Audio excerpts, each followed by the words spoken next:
Manila's hottest monster, RX93.1. Where are we now? Monsters, can you hear me? Yes, here we go. Manila's hottest monster, RX93.1.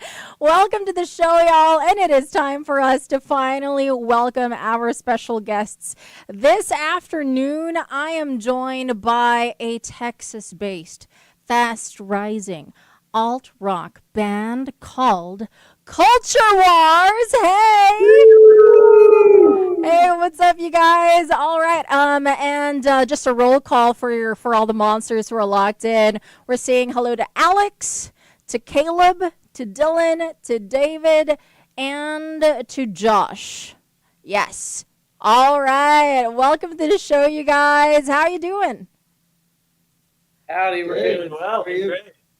Good, good. All right. Well, thanks for taking the time to join me here on the Deep Dish. I'm very excited to see you guys perform as well as the front act for Maroon 5 in Manila. Did you guys enjoy your first time here when you were opening for Lainey? Did you have time to try some Filipino food while you were here, by any chance? Oh yeah, no, that was by far the best show of the tour. So, Awesome. uh, yeah, it was a lot of fun. Yeah, we definitely. I continue to eat my obsessive amount of seasoning.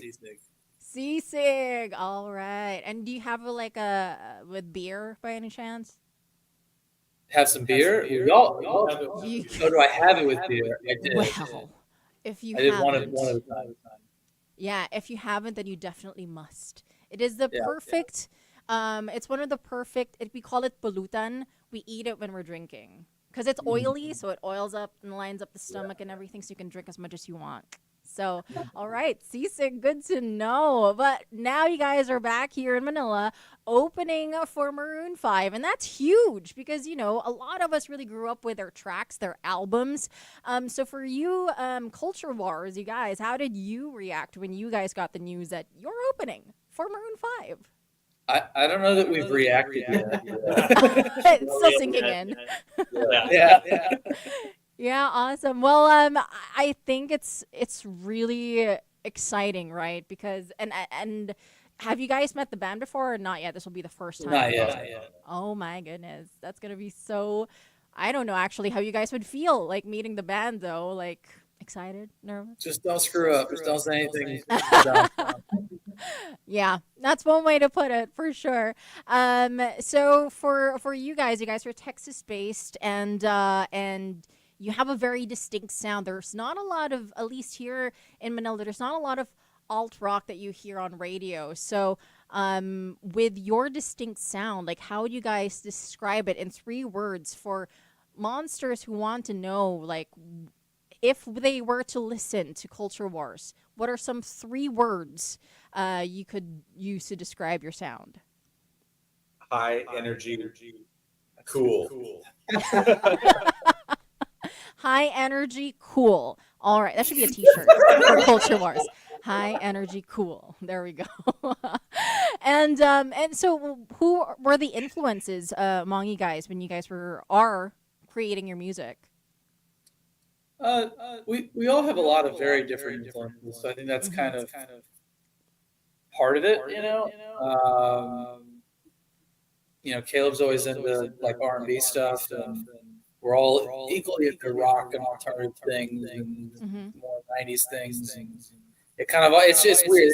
Everyone's into very different things, so it blends into where we are. So it's not really like the specific answer Mm-hmm. for the band as a whole. So you guys all bring your own flavor to it, something like Yeah. that.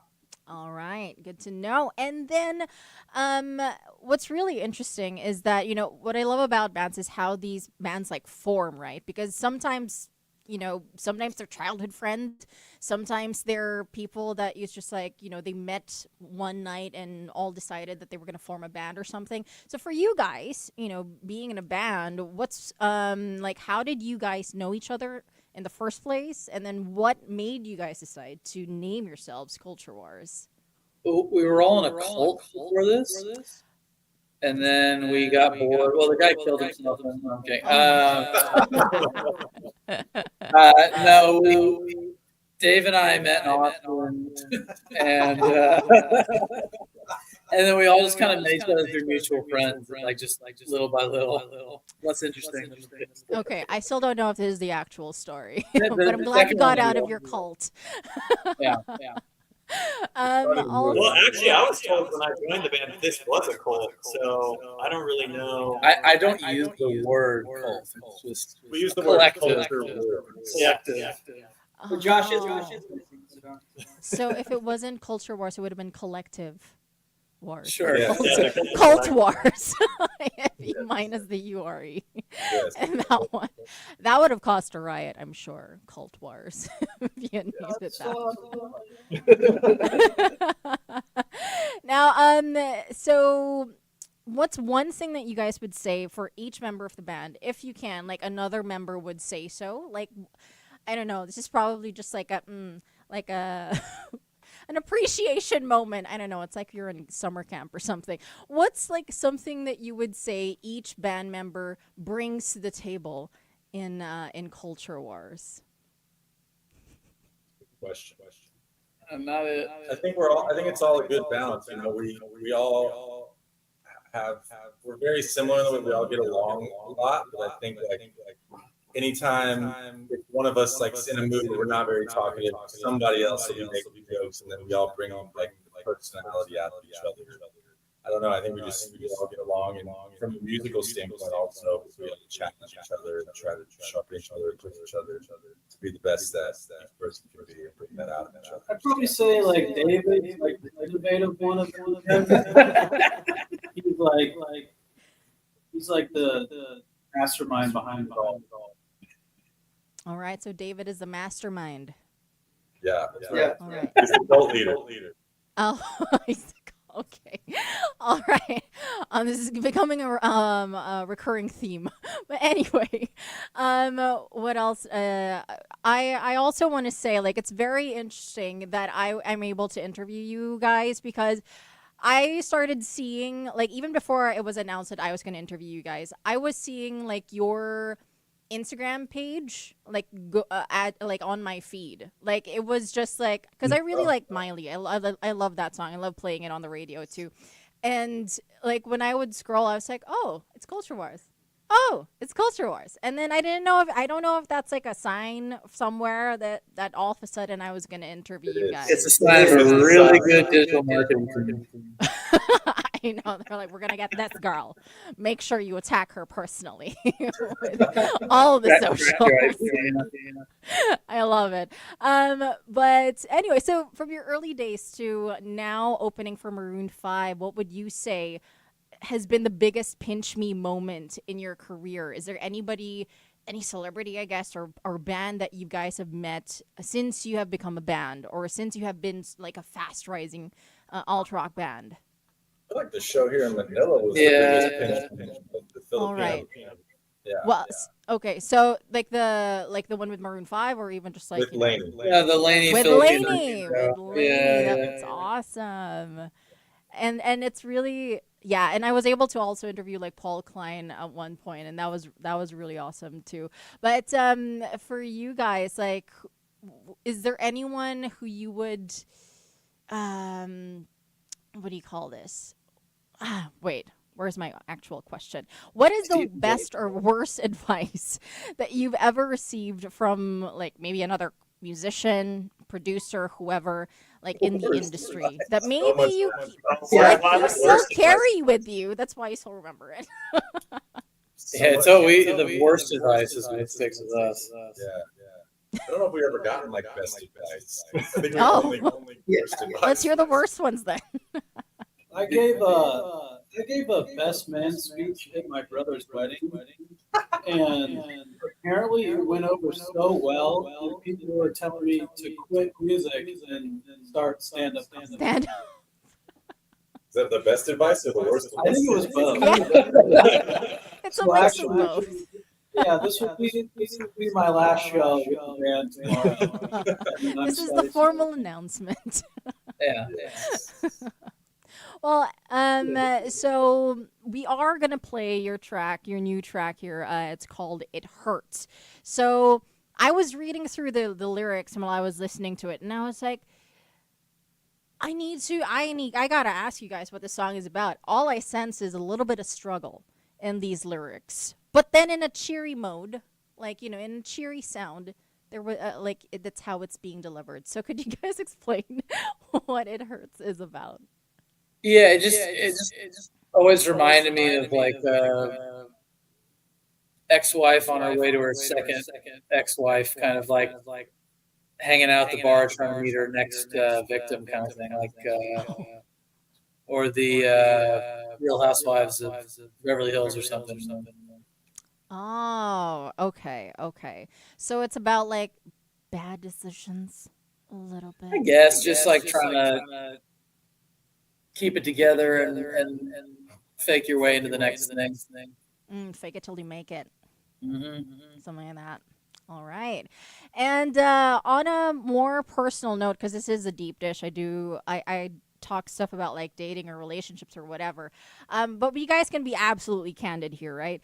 We're on the topic of it hurts. So what is the most or one of the most painful things that's happened to you that you can talk about, you're willing to talk about, that's helped you grow into the person or band, even if it's a collective, right? Into the people you are now. I think probably when I found out Dave was quitting the band after the show. Ah, right. Pretty Yeah. painful. That was really painful. Anybody It's for a real? perfect time to play It Hurts.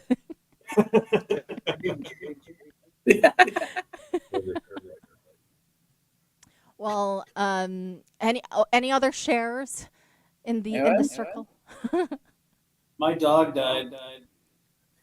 Oh no, that hurts. I have a dog Yeah, that hurt. too. Yeah. Yeah, losing a dog is painful. What's more painful, losing a dog or breaking up with someone? Dog. Losing the dog. Dog. Right? I totally agree. Like sometimes dogs are Losing there a much dog longer. can be more painful than losing a human. Yeah, and I feel like dogs love you way more than humans love humans, right? So Yeah. Yeah, absolutely. We're all just dogs. all right. Well, one of your songs, also "Leave Me Alone," was included in the Grammy-nominated soundtrack of Bill and Ted Face the Music. So, since that franchise, was originally based, like, on time travel, at which point in history would you guys want to travel back in time for like a week or two, maybe? Question. Renaissance era. No. Renaissance. Yeah, just paintings and stuff. I don't know. You can still see them. No, not though. It was Oh, That's right. All right, we've heard one for the Renaissance era. Any other point in time? I would go back to when they were building the pyramids, because I just learned that early methods were still around when they were doing that. That just seems like a crazy mix of things happening. Right. We want to know how that happened, right? How they built those weird stuff. in You get to meet past. the aliens. Yeah. Right. If there really were aliens. Perfect. Well, we are ending the show with you guys. And really quickly, what can fans expect from Culture Wars on top of, the opening act with Maroon 5? Can we see you guys here with your own concert? Yeah, I mean, lots of energy and any excuse to come back and do our own show and eat more sisig, I'll take. So we're very much looking forward to coming back as much as we can. All right. Well, thank you so much, you guys. Once again, Monsters. That was Alex, Caleb, Dylan, David, and Josh of Culture Wars, and you can catch them on Maroon 5's concert. They are the opening act. So if you want to know more about their music as well, then I guess you better watch them live. Okay. So say bye to your listeners and your fans, you guys. It's been fun. See you, Monsters. Bye. See you. And we're playing now. It Hurts, only here on the Monster.